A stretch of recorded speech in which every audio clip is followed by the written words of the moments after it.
Olá, Otávio, bom dia a você, bom dia aos amigos que nos acompanham nesse momento aqui pela rádio CBN Campo Grande, a rádio que toca notícia também do setor rural. Bom, e hoje nós vamos falar de um evento que irá acontecer no mês de julho, que é a Campo Grande Expo. Já estamos aí praticamente há um mês desse evento e nós sabemos da importância de eventos como esse, pensando na transferência de tecnologia, de informação, e também é um espaço para o aprendizado, para o desenvolvimento de estudantes do setor do agronegócio. São veterinários, médicos veterinários, agrônomos, zootecnistas que podem aproveitar esse espaço para aprender. E para isso nós convocamos hoje aqui para bater um papo com o professor da Universidade Federal de Mato Grosso do Sul, Rubens Silvestrini, porque o Rubens, ele, através da Universidade Federal de Mato Grosso do Sul, das faculdades de engenharia, fez um convênio de extensão, um projeto de extensão com a Campo Grande Expo, de maneira que vai levar programação técnico-científica para esse acontecimento. E aí a gente vai bater um papo com o professor para saber qual a importância, né, do evento como transferência de informações para o produtor rural e também um ambiente de ensino na prática para os estudantes. Isso é muito bom, né, Otávio? Eu acredito que essa troca, essa integração, ela é fundamental no processo em que a gente busca viver num país um pouco mais evoluído, no campo, inclusive, até. Com certeza. E eu conversava com o professor agora há pouco, Otávio, ele estava falando o seguinte: nós precisamos investir na educação, precisamos investir na qualificação dos alunos para que sejam profissionais de mercado. Professor, bom dia, tudo bem? Bom dia, eu agradeço em nome da Universidade Federal de Mato Grosso do Sul o convite. Estamos aqui para trabalharmos juntos neste evento. Bom, um dos temas que será abordado durante um dos dias do evento, no dia 16 de julho, é agronegócio brasileiro, desafios e oportunidades. E aí eu pergunto, quais são os desafios e quais são as oportunidades que nós temos no setor?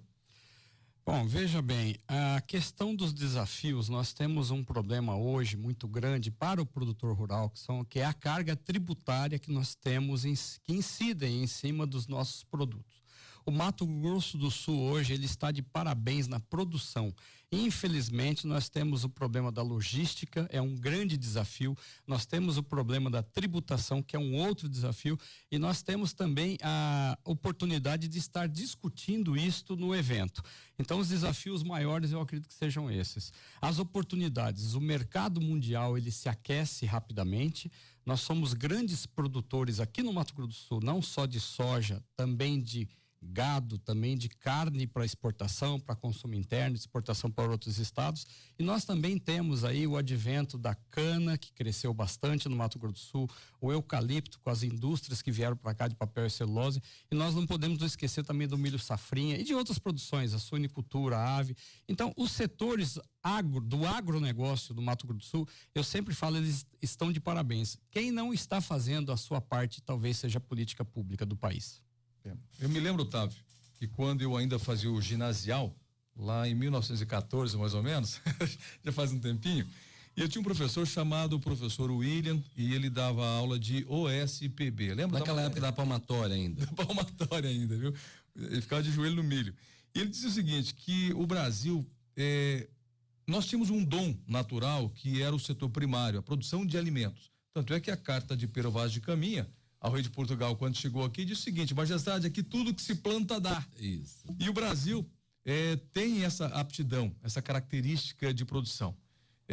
E nós percebemos que esse setor ainda, ele caminha, talvez politicamente, não em termos de tecnologia e desenvolvimento, mas politicamente nós temos grandes entraves. Né? E são temas que a gente tem que trazer para debater, não só aqui nesse ambiente de comunicação, mas também em eventos como a Campo Grande Expo. Sim, nós dentro do evento, dentro dessa feira, nós vamos ter 5 dias de feira e cada dia teremos discussões muito pertinentes na questão do agronegócio. Por exemplo, nós vamos ter o Dia da Mulher no Campo, tá certo? Então nós temos pessoas que virão falar sobre a importância das mulheres. Hoje as mulheres estão tomando a frente dos negócios. Hoje se discute muito no agronegócio a sucessão familiar, porque antigamente, quando falecia um patriarca de uma propriedade rural ou de várias propriedades rurais, era uma coisa complicada essa sucessão. Então hoje as mulheres também estão tomando a frente no campo.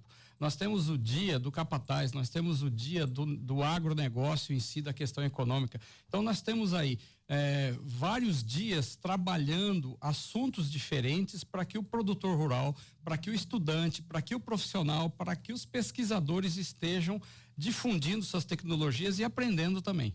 Com certeza. Otávio, acabo de receber aqui uma informação agora, via o WhatsApp do Juliano Schemaitec, que é o presidente da ProSoja do Mato Grosso do Sul, preocupado, porque a notícia que ele me manda diz o seguinte, que frete tabelado pode tirar 53 bilhões de reais da economia brasileira.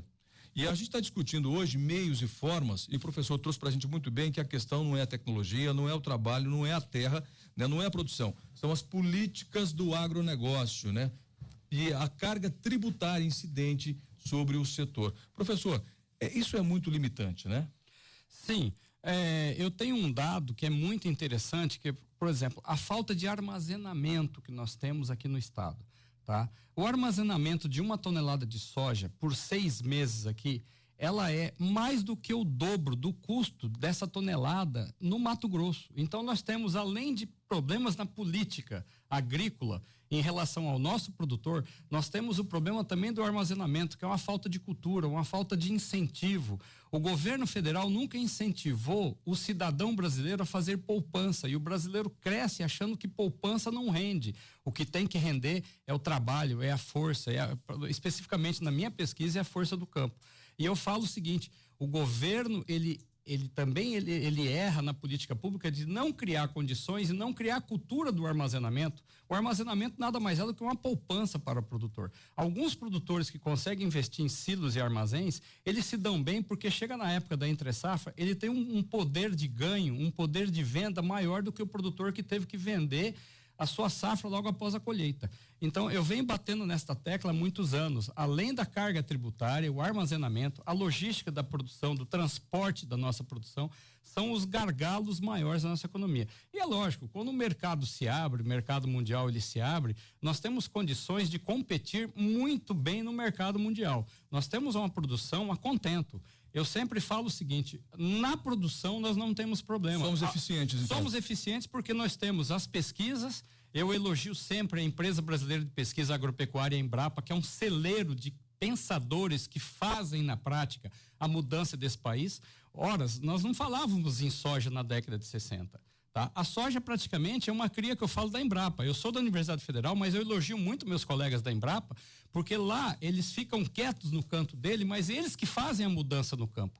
A produção rural no Mato Grosso do Sul, especificamente a soja, se você olhar a soja nos anos 70, era uma produção pífia de 20, 25 sacas, se comparadas com hoje, com 60, 70 sacas de soja. Então, na mesma área, no mesmo hectare, nós tivemos um avanço. Eu sempre faço a brincadeira em sala de aula com os alunos. Nós não temos um carro que na década de 70 fazia 10 km por litro e hoje ele faz 30, 40. A soja fez isso, a soja deu um ganho na mesma área. Então, o rendimento da soja hoje é fantástico. Do milho, da carne. Hoje nós engordamos o novilho em muito pouco tempo se comparado com os anos 60, 70. A evolução chegou na agricultura também, né? No leite é a mesma coisa, né? A produção do leite, a produção do milho. Eu tô enfocando mais aqui a soja e o boi, porque eles são assim a mola mestra maior, mas verdade. Eu não posso me esquecer da ave, do suíno. Então nós temos nós temos um ganho muito grande no agronegócio. E, infelizmente, eu sempre bato na tecla que a política pública não coaduna com o que está acontecendo no campo. O Estado tem desenvolvido muito em várias culturas. Exemplo é a Costa Leste, nós temos aí o eucalipto, né? Quais são, ou seja, o que o Mato Grosso do Sul tem que consegue desenvolver tão bem o agronegócio? É só a pesquisa, é só a extensão de terras que nós temos, a capacidade que o Estado nos dá em termos de terra e clima? Veja bem, nós temos 1/3 do estado que é um Pantanal, é uma riqueza natural fantástica. Eu sou fã do Pantanal, quando eu posso, eu faço uma trilha com jipe, a gente está tentando passear sempre no Pantanal quando dá um tempo. O Pantanal é um mundo que eu falo à parte, é um mundo muito bonito, mas é uma natureza que a gente não pode mexer muito. Mas tem uma grande produção de boi no Pantanal, é um boi orgânico. É muito forte ali. Sim, o capim mimoso, o capim mimosinho que nós temos no Pantanal, são áreas muito bonitas, muito ricas. Tirando esse 1/3 que é Pantanal, que a gente não pode investir tanto, nós temos um grande lance que é a agricultura familiar, que a gente não pode esquecer. A agricultura familiar são pequenas produções, são pequenas propriedades, mas elas são muito importantes. A produção agrícola ela é obtida em um grande número, na realidade, de pequenas propriedades. A gente não pode esquecer disso. Então, quando a gente fala em eucalipto, a gente vê grandes extensões de terra, mas a gente também não pode se esquecer da produção pequena, dos pequenos produtores. Que juntando tudo dá bastante, né? Juntando tudo é a soma. De grão em grão, a galinha enche o bico, enche o papo. Então, o que acaba acontecendo? Nós temos hoje uma riqueza muito grande no Mato Grosso do Sul e no Brasil em si, que é a radiação solar. Nós temos uma questão, por ser país tropical, uma produção violenta. E eu ainda falo o seguinte, nós temos solos bons. Temos áreas degradadas, sim, mas é aí que vem a correção, vem os veterinários, vem os agrônomos, os zootecnistas, o pessoal do campo, os administradores do agronegócio, que estão fazendo sua gestão a contento. Muito bem, essa questão da luminosidade é importante porque as horas luz, né, ela incide diretamente na produção de grãos e também de pastagens. Pedro Vaz do Caminha já sabia disso lá em 1500. Acho que já estudava agronomia, viu, Otávio? Um dos focos da programação técnica científica que nós estamos trabalhando, inclusive mostra a sombra e eficiência reprodutiva dos bovinos, porque nós estamos trabalhando a integração lavoura, floresta e pecuária. Então, o que acaba acontecendo? Nós estamos estimulando os produtores, pesquisadores e acadêmicos a verificarem essa questão de que hoje nós podemos ter um remanejamento de solo trabalhando a floresta, a pecuária e a lavoura. E querendo ou não, a gente vai ver resultados disso. O que é um bom sombreamento para o gado também? Ou seja, a gente tem aí o 3 em 1, a capacidade de produzir no mesmo ambiente, né, ter 3 produções agropecuárias. E isso é o aproveitamento do solo, é incrementar aquilo que nós temos de disponível para a produção. Bom, hoje fala-se muito também em sustentabilidade na produção, é uma cobrança mundial. Nós estamos caminhando bem nesse quesito? O Brasil caminha bem nesse quesito? Com certeza, nós temos aí um reordenamento do pensamento no campo hoje, que não é apenas a monocultura extensiva. O fato da Campo Grande Expo estar trabalhando essa integração lavoura, pecuária e floresta é um avanço na difusão dessa tecnologia. Nós temos vários palestrantes, eu vou citar aqui, por exemplo, o GC Secom da Embrapa de Dourados, que vai trabalhar o consórcio milho braquiária e integração lavoura-pecuária. Nós temos a professora Fabiana Vila Alves, a professora Fabiana de Andrade Sters, a professora Eliane Costa e Silva da Universidade, que vão trabalhar a eficiência dessa produção a campo do gado com sombreamento. Isso é uma coisa fantástica hoje, não se discutia isso há 30 anos atrás. Com certeza, olha, é a segunda revolução, né? Porque passamos pela primeira revolução, a Revolução Verde, e hoje nós vivemos a revolução dos sistemas integrados. Sim. O que acaba acontecendo? A rotação de culturas que se falava antigamente, ela está acontecendo hoje, essa mudança a campo. Muito bem, o evento acontecerá a partir do dia 16 de julho, a Campo Grande Expo, começa no dia 16. E vai até o dia 20. Até o dia 20. São várias palestras no Terra Nova Eventos, saindo do Detran, quilômetro 2, se não me engano. Isso. É um espaço de eventos, hoje funciona leilão lá, mas nós estamos otimistas em relação a este evento, porque nós acreditamos que a relação que nós vamos ter com produtores, pesquisadores, professores e acadêmicos e os consultores rurais também será muito grande neste evento. Muito bem, obrigado, professor Rubens Silvestrini, da Universidade Federal de Mato Grosso do Sul, que trouxe para a gente informações da Campo Grande Expo.